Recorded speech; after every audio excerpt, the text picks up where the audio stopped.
Hi friends, నేను మీ సత్యాని. ముందుగా మనం ఈ ట్రేలో నెయ్యి రాసుకొని పక్కన పెట్టుకోండి. అలాగే ఒక కప్పుడు బాదం పప్పుని ఇలాగా తొక్కలు తీసుకొని నానబెట్టుకొని ఉంచుకోవాలండి. 4 గంటలు నానబెట్టాను నేను. అప్పుడు తొక్క బేగా వచ్చేస్తుంది.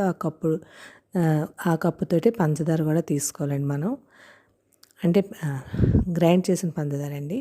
ఇలాగ బాదం పప్పుని ఇలా మిక్సీ చేసుకొని నేను సగం పంచదార పొడి అందులో వేసానండి. ఆ చిన్న కప్పుతోటి. అలాగే చిన్న కప్పుతో నెయ్యి వేసుకొని పెనంలో నెయ్యి వేసుకొని కొద్దిగా శనగపిండి ఒకసారి వేయించుకోవాలండి.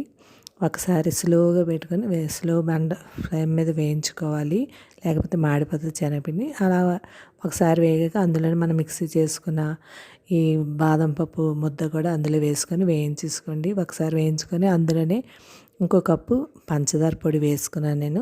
మొత్తం 2 కప్పులు వేయండి. అంటే మన బాదం పప్పు ఎంత అయితే అంత పంచదార తీసుకోవాలండి, కొద్దిగా తగ్గించుకోవాలి. నేనైతే పొడి వేసుకున్నాను. మీరు పొడి వాడండి, బాగుంటుంది. ఇందులోకి ఇలాచీ పొడి బాగా కలిపాక ఇలాచీ పొడి కూడా వేసుకోండి. నేను నెయ్యి కూడా ఎక్కువ వేయలేదండి, తక్కువ వేసాను. బాగా అలా అటు ఇటు కలుపుతూ ఉండాలి, మాడిపోకూడదు. నేను స్టీల్ పెనం పెట్టానండి, అందువల్ల మాడిపోతుంది. మీకు నిర్లప్ పెనం అయితే బాగుంటుంది, నెయ్యి కూడా తక్కువ పడుతుంది. స్టీల్ దాని కాబట్టి నెయ్యి ఎక్కువ పడుతుంది. నేను నెయ్యి తక్కువ వేసిన వల్ల నాకు స్టీల్ పెనం పాడైపోయింది. ఇలా దగ్గరికి వచ్చిన వరకు ఒకసారి కలుపుకోండి.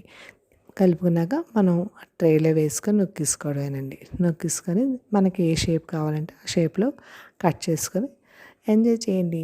పిల్లలకి పెట్టండి. రోజు బాదం పప్పు తినమంటున్నారు కదా, ఇలా పెట్టండి. స్వీట్ కూడా తక్కువ ఉంటుంది. పంచదార పొడి చేసి కదా మనం ఉంచుకుంటాము.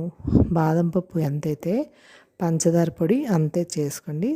కొద్దిగా తగ్గించుకుని మరీ స్వీట్ ఉండదు, మీకు స్వీట్ కరెక్ట్గా ఉంటుంది. ట్రై చేయండి. Thank you. సబ్స్క్రైబ్ చేయండి, లైక్ కొట్టండి, కామెంట్ పెట్టండి. బాయ్.